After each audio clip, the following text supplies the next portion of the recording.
खुलुमबाय, आं उदांस्रि मोसाहारि। बड'लेण्ड बुब्लिनि जानानै बयखौबो बरायना लाबाय। दिनै 12 मे 2024। नोंथांमोननो बड'लेण्ड बुब्लिया दिनैनि साना मानि थाखाय मिथिजायो एबा दिनैनि सानाव मा हाबाफारि फालिनाय जायो नोंथांमोननो फारि फारि बड'लेण्ड बुब्लिया फोरमायगोन। दिनैनि सानखौ मादार्स डे महरै फालिनाय जायो। बिमा सानखौ बोसोरफ्रोमबो 12 मेआव बिमा जानायखौ मान होनो थाखाय फालिनाय जायो आरो मुलुगनाङैनो गुबुन गुबुन महराव फालिनाय जायो।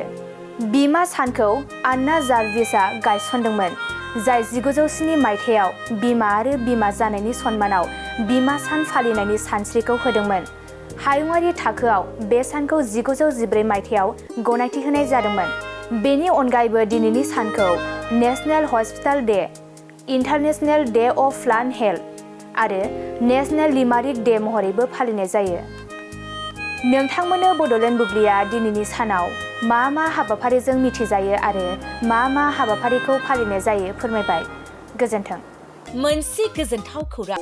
बेनि अनगायैबो नोंथाङा गोबां बाथ्रा मिथिनो थाखाय नैबे 8474015053 जानबुं नम्बरनि गेजेरजों नोंथाङा फन खालामनानै मिथिनो हागोन।